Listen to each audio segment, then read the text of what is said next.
Okay, my name is Bill Jarrett, and we're doing packet tracer activity d3835. Microphone a little closer so we can hear. Alright.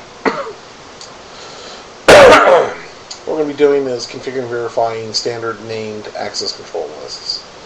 So we're going to create a standard named access list, and then we're going to test the access list's functionality.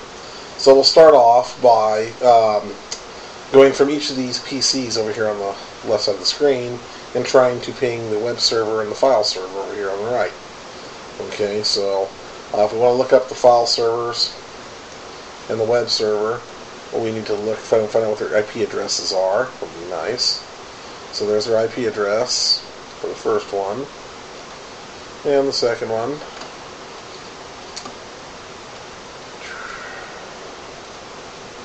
There's the second IP address. So we have 192.168.200.100 and 192.168.100.100 are the two IP addresses in question that we're looking for. So the web server is 200, the file server is 100. Alright, without further ado, let's start with the PC 0. Go ahead and try to ping 192.168.200.100. Pinging away. We're getting replies. Outstanding. Ping again. This time we'll go to .100.100.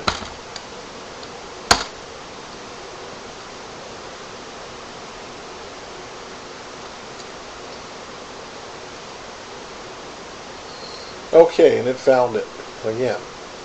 So nothing's been blocked so far.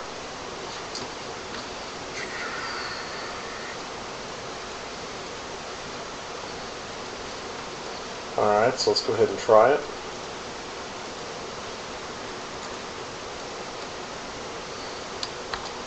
This is from PC 1.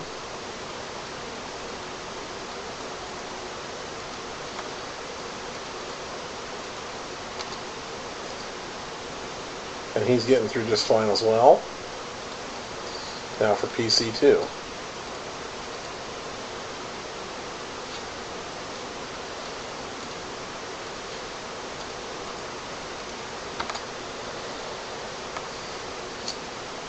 No problems there.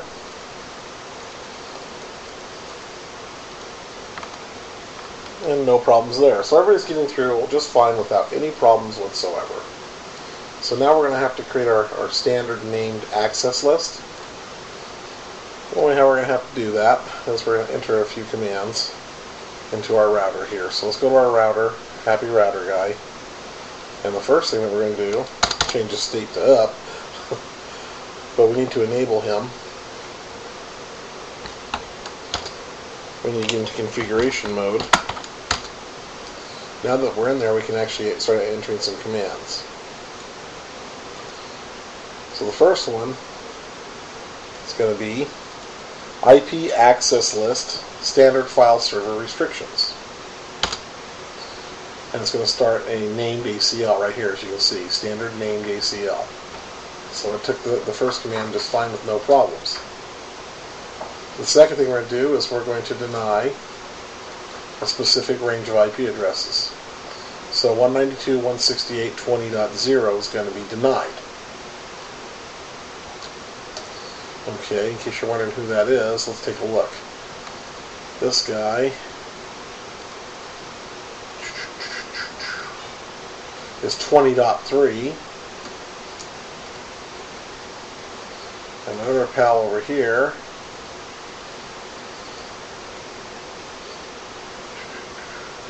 is 10.4. And our other friend is 10.3. Okay.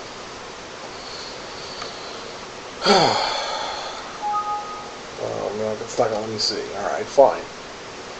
All I want to see is the IP addresses.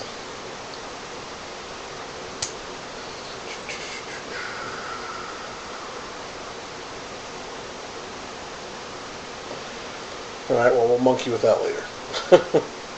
So this is not going to show us.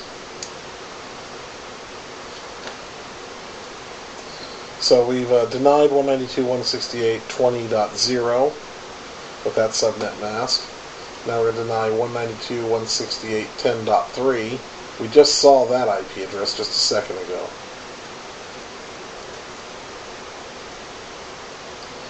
So we'll deny that one. Whoops. I think I messed up somewhere. Oh, I forgot to put in deny. That might help. Deny.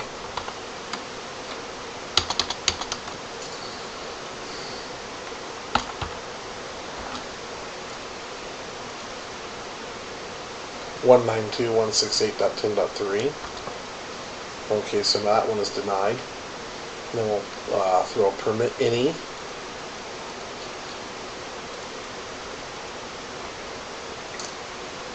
And then exit. Then we're going to configure another interface. Should be fast Ethernet.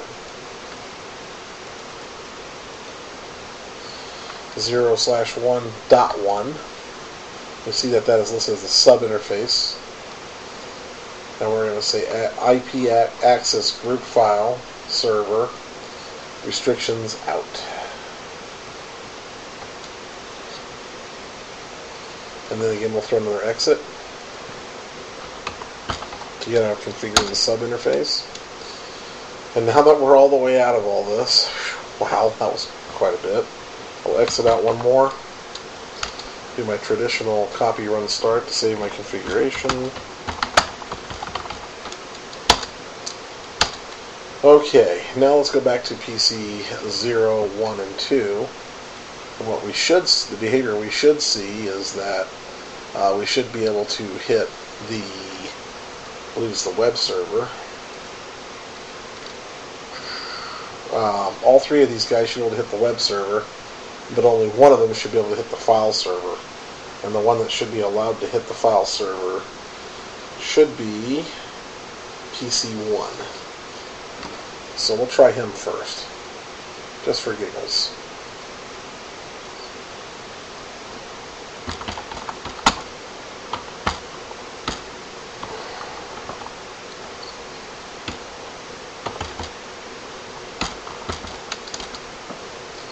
Okay, he's hitting them all, firing on all 4 cylinders.